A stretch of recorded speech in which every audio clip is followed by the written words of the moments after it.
Habari ma Africa, asante kwa kutanzama Kingseso. Ladies and gentlemen, Freedom Day has come and passed. The speeches has been given by all political parties. I want to, in particular today, focus on the economic freedom fighters. They were in the Free State where the CIC was addressing the masses, the fighters on the ground. He spoke about a lot of things. You know, Freedom Day is very important in South Africa because when we look at the extent of freedom that we have in South Africa in comparison to other African countries, I think we South Africans have to admit that yes, to a large extent, not to a small extent, to a large extent, there is freedom in South Africa, but not to the angles that we want. I'm talking about economical freedom, you know, inclusion freedom, those type of freedoms, educational freedom. We are still lagging behind, but South Africa has went a long way in also protecting some freedoms like freedom of speech and all of that. Freedom of speech is very important. Freedom of media,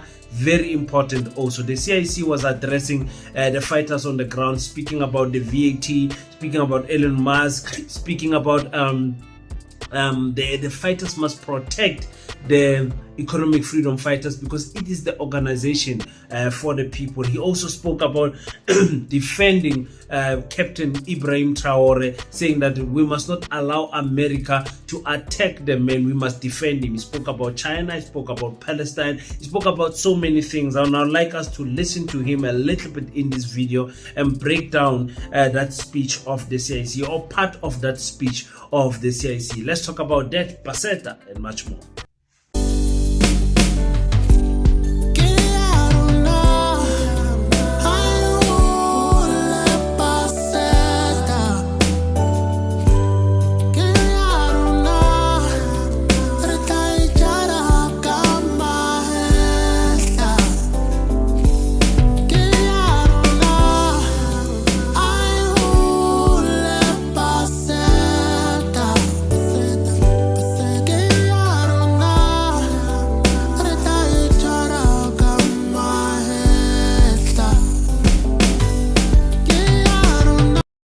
Peace in Pan-Africanism to all my African brothers and sisters from all around the world. Welcome back to Kingseso. I'm your host, Kagiso Hlongwane Zinjiva Sono Gwane. And we're back at it again with another one. And this time around, we're just addressing, a few issues that the CIC has said. Okay. 4 days. Okay, guys, the gala dinner, the fundraising gala dinner of Paseta is this week. This week, 4 days to go. Like, no more big countdowns. Like, now we are counting the low digits now. 4 days to go to a gala dinner that seeks to spark, a field fire, an uncontrollable blaze that is going to ignite the spirit of Pan-Africanism and of African unity, starting here in South Africa to throughout the entire African continent. Building schools for Africans by Africans. That is what we are trying to do in Paseta. And I'm telling you, I am very excited for this week. I'm very excited. There is so many stresses behind the scene, but we are keeping focus and we are ready. It's just the touch-ups. It's just the touch-ups. Please go to www.paseta.co.za or go to our bank account and please just deposit a 50 rand and say, guys, please buy cold drink. Please buy, cover your transportation, fix whatever you need to fix, your security, and just assist us because we are closing off some invoices that we need to pay off by Wednesday. So we will really appreciate it if you can assist us, my Africa, on that. If you can purchase a ticket, make your way to Kimberley, and we will be happy to assist or host you guys here in Kimberley. I'm so excited. It's not even funny. I'm so excited. We're building a school. Imagine, guys, when I'm speaking to the architectures and I'm looking at the numbers of the school, I'm like, wow, this is a Dubai type of a dream. It's a scary dream. It's a scary dream. And a wise man said, if your dreams don't scare you, go back to sleep and dream again. So this is a scary dream. The fear of failure is big. and the excitement of success is also big. So I promise you, ladies and gentlemen, one thing for sure, with this gala dinner, we are not going to disappoint. We are not going to disappoint. Thank you so much for the support. 4 days, please spread the word. If you are not coming, just spread the word. Tell people about Paseta. Tell people about King's Edge. So tell people about what we are trying to do here in this channel. So in this podcast. Anyway, okay, the CIC has come out to address this issue of VAT. Okay, before I address the issue of the CIC, maybe I should do a video about this KZN youth, ANC Youth League that were fighting physically, so addressing each other in a manner that is very disappointing, because we need to talk about where, and this discussion is not discussed enough. What is the generational mission for our youth? I'm counting myself in. The guys born in the 80s and the 90s. What is our generational mission? What is it that we are trying to achieve for our generation? That question is not answered. So you find youth playing the wrong, not playing the game, not playing the ball, but playing the man. You understand what I'm saying? Seeing those scenes there in the ANC Youth League is disappointing. I know the ANC Youth League does not have a leader. I mean, Colin Malaji is a manufactured leader. He's not a strong leader at all. There's no leadership characteristics that can be traced from him. But it shouldn't be. I'll address this issue of the ANC tomorrow. I'll address it for you guys tomorrow and tell you what happened there. It's disappointing to see that it's not. It does not represent us well as African people, that in our own gatherings that we want to decide that we want to physically handle each other when we can just reason with superior logic. Anyways, and corner available papayo that will test your patience and your temper as a leader, and that's where you need to show strong leadership.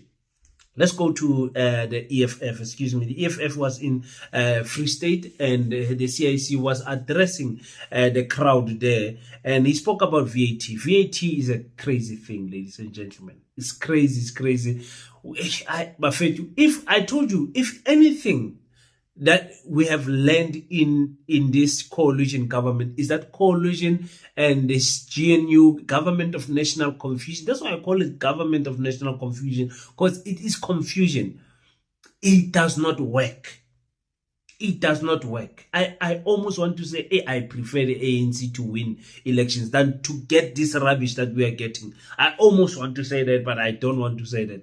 But the CIC addressed the issue of VAT again to say, guys, this VAT thing, this reversal is a mess up.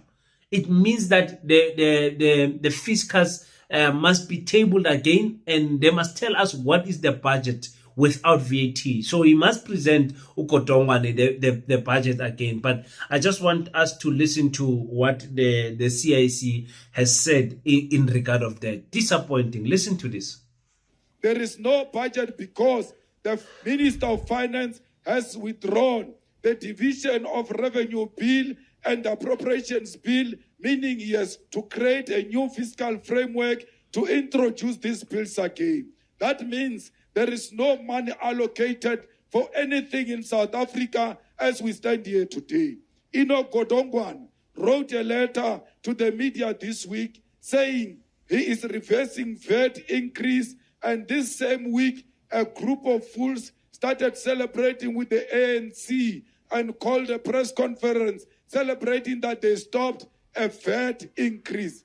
They are lying. It was the EFF that stopped the VAT increase. Yeah, now, for those who don't know, the process of drafting a budget for a country is not done 2 months before that budget speech is delivered. It's done maybe 8 months before, maybe even more than that, 10 months. You work on it each and every day as Treasury, as the Department of Finance. You are working on what is the budget going to be for 2026. You're working on it. That's why you had Ukotongwane when he was, presenting it. He was like, no, let's do 5% this year and 5% next year. You're already thinking that far ahead. And for us to celebrate that they have reversed it, it means the budget of government right now, it's an illegal budget, because the reversal means so many things that, but ANC bafethu I know ANC. Now I don't know how are you an ANC supporter proudly? I said it in my other videos. I said the problem with the ANC, it appoints or deploys ministers of finance that don't have a political mandate. They always have an economical mandate, which is very much disappointing. So, yeah, Julius Malema is 100% right. There is no budget right now. We are just floating again, waiting to see what's going to happen. This week, nothing's going to happen because there's only 3 working days. I don't know what is going to happen there. But I was listening to him also speaking about Elon Musk, coming to South Africa with what is in Skyline or whatever that company of his is, to make business here. And Elon says it's because I'm not African or I'm not black. That's why they don't want me to open business there, which is pure rubbish. And Julius Malema says, listen, if you want to come and do business here, you're not going to have 100% of everything and not give back to the people. 30% must remain here. It must remain here. And this is what he said. Elon Musk will never come and open his business here in South Africa as long as he doesn't surrender 30% to the South Africans. No one must come and do business in our country without involving our own people. No one must come to Masilonyana and open business, get a tender in Masilonyana and not involve the people of Masilonyana. We want the people of Mangaung, we want the people of Free State to benefit directly, not only on business. When there is a contract to build a road here, you must ask a question. You, the branch chairperson of the EFF, how many locals have you employed in this project? And if the locals are not enough, you must stop that project and demand that they employ more locals, because that project belongs to you. Yeah, I think this must apply always. We must not stop people from making business in our provinces, in our cities, in our country, and in our township and in our village. But whoever operates a business in that village, in that location, in our land, the people of that land must benefit. Paseta is a multi-million project, multi-million rand, multi-million dollars project, in fact. So where we are building the school, first, we are busy now talking about KZN. KZN wants to build Paseta like nobody's business, but hopefully things will come out soon. Where we are building the school in Barkley West, it's a small town. Very small town outside Kimberley. Remember, Kimberley already is a small town. When you come to the capital cities in South Africa, Kimberley is the smallest one. So we must benefit the constructors of the youth there, the women there, everyone who stays in that land must benefit. It's a non-discussion clause that nobody must talk about it. So our Elon Musk, they want to come here and do as they please. When they are angry, they can throw tantrums and say, no, I will switch off the cars. I will, because they've got information, because of the technology they have. But when other people do it to them, then in America, they kick them out. They kick Hawaii out. You can't buy Hawaii a cell phone or technology there in America because they don't trust the Chinese. You see what I'm saying? But when we Africans stand our ground, they don't want it. So I agree, 30% must stay in our country and we must benefit. We must benefit just like we are benefiting from VW, from Ford, from Mercedes, all of these Chinese brands that are coming now in the motor industry. We must benefit. No maganjan. How? Because they won't allow us just to do things for free there by them. Never. No country, no self-respecting country will allow people to conduct business and they are not benefiting anything from there. Never. Especially us who are still developing. We need a lot of finances. We've got an issue of unemployment and all of those things. We are not going to be debating that nonsense with Elon Musk.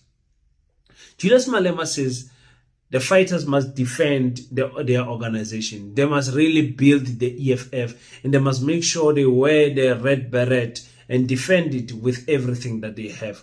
Listen to how he put it here. This organization is in your hands. It belongs to you as members. Defend your organization with everything. Build your organization with everything. Fighters, when an old woman see a fighter wearing a beret or a t-shirt of the EFF, they see the hope and the future of South Africa. Those who destroy the beret and burn the t-shirt of the EFF, they are destroying the future of South Africa. Therefore, defend the EFF with everything. Put your bodies online in defense of the EFF. Do not want to be liked by those who want to destroy the organization that belongs to the poor of the poorest. This organization belongs to the branches of the EFF, belongs to the landless masses of our people, belongs to the poor of the poorest. With the build your organization, defend your organization, wear that red beret because it's the red beret of the masses. This organization belongs to the people. It belongs to the landless. It belongs to the pure people. That's what Julius Malema is saying. You guys know I love the EFF. I love the EFF because us who were born in the 80s and the 90s, even number 2000, will always consider the EFF as the political party of our lifetime because of when it was established. So the importance, I don't know, man. The importance of the EFF must not be downplayed. It's a very important organization in the liberation of the minds of the youth. It gave a spark to the youth of South Africa that was lacking. When the EFF came to politics, it made parliament fashionable again. It made people love watching parliament. Like, it was because of the EFF. About Dr. Ngozi, they were on fire. They were on fire in Trinidad.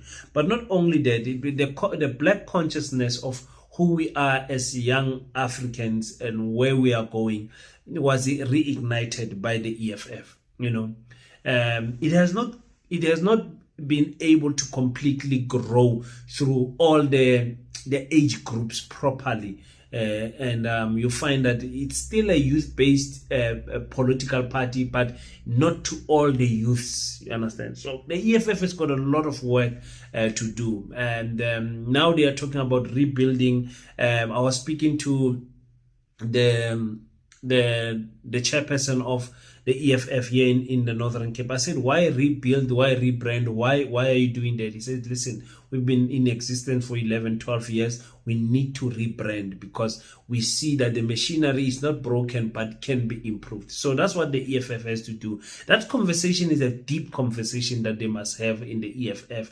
I'm not sure if they can have it all completely honestly, or they can allow outside opinions to come and sit down with them and say, listen, I think the EFF is not growing because of 1, 2, 3, and that is my opinion from looking from outside. Because sometimes from within, you can't make the proper judgment. It's like when you are in a fight, you are fighting, you see things differently, you feel things differently. But when you go sit down, your coach tells you, no, do this, because he's looking at the fight from outside. So I think the EFF needs a lot of that, of neutral, like-minded people from outside who are gonna tell them, the EFF guys, some of your shortcomings is this and this and this. Don't be stubborn in this area. Don't be stubborn in that area.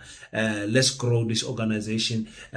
We suggest or we recommend that you do 1, 2, 3, and they become open to it. I'm not sure if they will be able to do that.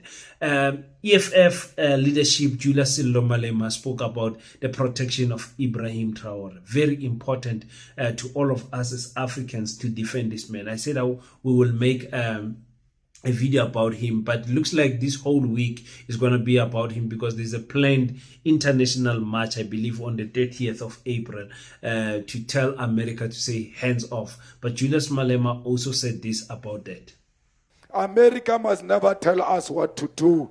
The same United States, which is furious at being cut off from the riches of Burkina Faso, cannot tell us what to do. We stand with Captain Traore. We stand with Traore because we know that Traore stands for the unity of Africa. We are Traore, and Traore is all of us. If they kill Traore, you must know they would have created another wound in the continent of Africa. We must defend him the same way we defend the unity of Africa. We must defend China for defying the USA and telling the USA to go to hell because they don't understand how the tariffs works. Donald Trump is an enemy of himself and all of us. And he must know the EFF is not scared of him. The EFF is not scared of Israel. The EFF is not scared of Morocco. The EFF is not scared of the imperialist forces. The EFF will stand on the side of the people of DRC, the people of Sudan, and the people of Sahrawi. Yeah, I think the name of Captain Ibrahim Traore is going to be one of the biggest names in African history. He has the potential, the young man, my age group, to, I don't want to say overtake the likes of Abu Thomas and Abu Mandela and Abu Lumumba and all of that, because we are living in different times. It's not the same fight.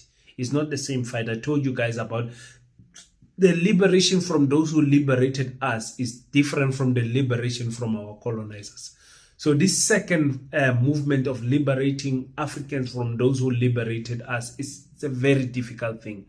It's a very difficult thing because you're fighting your own people. It's difficult. It's difficult, and we see it all the time on social media and here on our podcast, where Africans are just fighting each other unnecessary. Now, Julius Malema is one of those people that is, I don't want to say compared to Ibrahim, but put in the same liking as him. And you can have the different debates. Other people can say, they are not on the same level. That guy is a president of the country and he has done so much in the past 3 years. And some people will say, but look at the organization that Julius Malema has managed to build and look at how big his name is internationally. He commands attention from Abu Musk, Abu Trump, and everyone speaks about Julius Malema. And you find that African people from outside South Africa love Julius Malema to bits. They love the man. I was speaking to my friend from Senegal, and he said, I don't understand. How is it you brothers, you don't vote for Julius? Why is Julius not the president in South Africa? Because people don't know the entirety of the political dynamics that is happening here in South Africa. So people don't understand. Just put Julius on. Put Julius on and let Julius be, the president. Some of us will do the same. When we look at Nigeria, we look at Uganda, we look at There's so many other countries. We're like, but why that old president? Why are people loving that old man instead of voting for the new blood and all of those things? So those questions are here. People don't understand why people love Jacob Zuma so much. People who are not in South Africa, they don't get it. They don't get it. You can try to explain it. They don't understand why Jacob Zuma would have a political party that is bigger than Julius Malema in South Africa.